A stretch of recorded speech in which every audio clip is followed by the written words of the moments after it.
A lot of people started speculating if rap is dead, which in my opinion is a crazy take. I think rap as we know it is far from dead. However, I feel like we might be slowly approaching the era where mainstream and commercial rap might be becoming less popular, and underground rap and underground adjacency might slowly start heading into the mainstream. The underground is becoming mainstream. We got one from Not Marquee. Big shout out to him. The link will be in the description. We're going to understand what he has to say in regards to what's going on right now. For the first time since 1990, there's no rap songs in Billboard's Hot 100 Top 40 spot. And later we find out it's because they changed their algorithm, and it's like different thresholds to stay in the top 40 now, but that specific headline did start a conversation though. And a lot of people started speculating if rap is dead, which in my opinion is a crazy take. I think rap as we know it is far from dead. However, I feel like we might be slowly approaching the era where mainstream and commercial rap might be becoming less popular, and underground rap and underground adjacency might slowly start heading into the mainstream eye.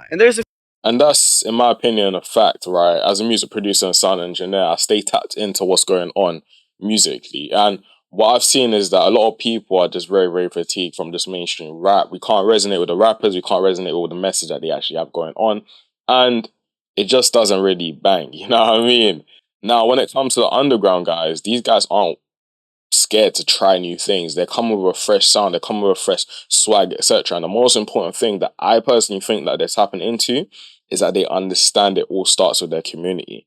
So all these men are always collaborating with each other. All these men are really in with the fans as well when they're doing concerts. And then even, again, the third point is that they're actually able to pull a lot of people to their shows. They start doing shows from when they're, basically unknown. So by the time they now take off and become big, like let's say someone like SD Kid, for example, the shows start looking mad. I'll even show you guys an example of that.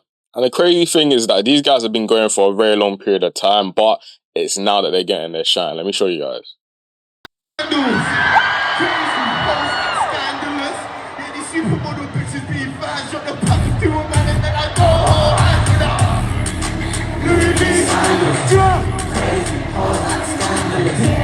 Let me not even get copyrighted, but you guys can basically see that people are really going wild for this type of sound. And all these people, yeah, another thing is that I feel as if though they're way easier to work with as well.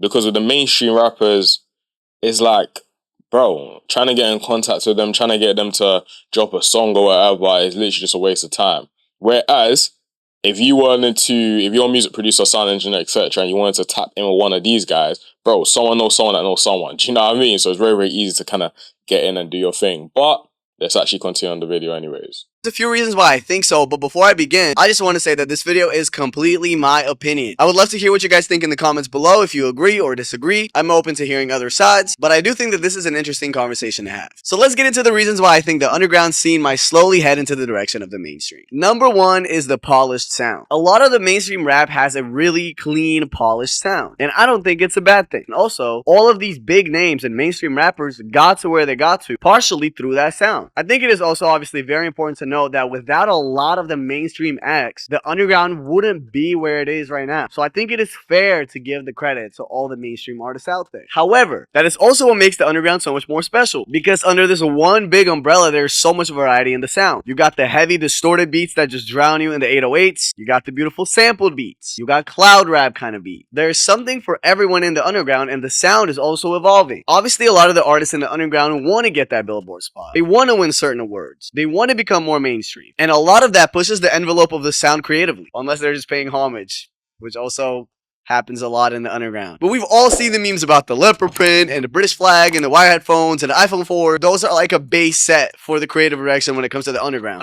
No, big facts. I don't think it's a case where these guys want mainstream appeal. I feel like what they have done is basically take what works and then basically just make it their own. And naturally, because again, they're catering directly for their fan base and for their own community, they could give a damn about what people are saying in the mainstream, whether people like them or not, So because of that, it just naturally gets appreciated, because every single sound is here today and then eventually is gone tomorrow. Hip-hop has actually had a very, very great run, But the underground community, these guys are taking it to a whole different type of level. And I'll also say, because the barrier of entry of, you could say, mainstream hip-hop is so high now, what's happened is that with all these man in the underground, they literally have no other trace than just literally being so creative.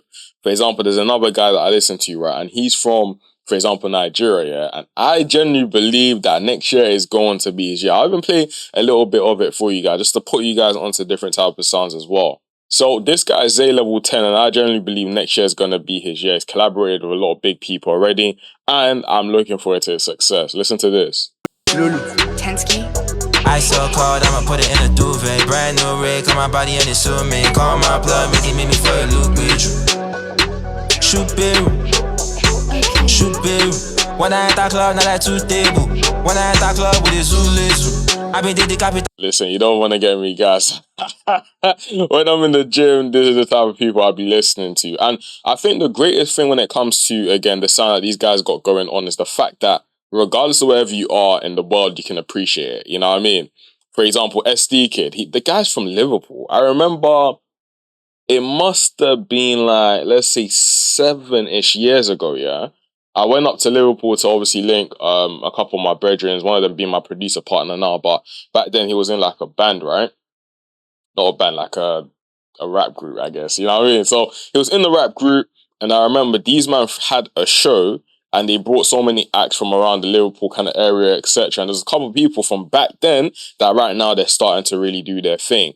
And to be very, very honest, I haven't asked the question, but I wouldn't be surprised if SD Kid was actually there when I went up there, but I don't want to be misquoted, you know what I mean? The only reason why I feel as if that's the case is because I remember I've known of the name for a long period of time, because some of the people I have down in Liverpool, for example, they like are reposting SD Kid right now and being like, oh, you've come a long way and and then showing some stuff from back then that I remember. Do you know what I mean? So yeah, man, it's interesting. But anyway, let's get back into the video nonetheless.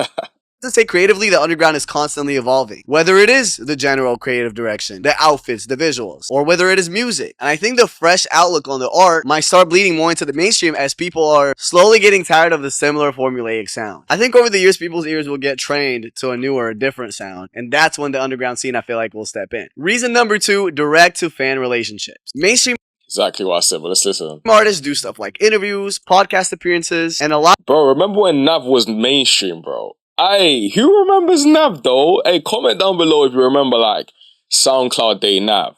Bro, what? 10 toes down, up. I say up is when he collaborated with Metro Boomin and then started to become mainstream, yeah. But everything before that, bloody hell, that guy was cold. Nowadays, to be honest, I'm not really feeling the type of stuff he drops all the time, but bro, those were some good times. The SoundCloud days, fucking hell. A lot of the time do it on low interaction platform. We see a lot of mainstream artists go on Aiden Ross and Kai Cenat, and obviously still a live stream, but with hundreds of thousands of people watching, it's a lot harder for them to directly interact with their fans. Also, let's obviously not discredit the fact that it does bring some pretty freaking great entertainment. I mean, 6ix9ine has been on a generational clip farm run recently, but also there's so many moments with mainstream artists, not even necessarily just rappers, that feel kind of forced and set up. And that says that underground artists do it better. A lot of them go live on Instagram, guest people, play snippets, post stories, make second accounts and start posting on there, so it feels more personal. So big facts. And even with the artists I work with, Figs, right? Figs you guys can go check him out, go support the boy, you know what I mean? But that's my main artist at the current moment. And what I didn't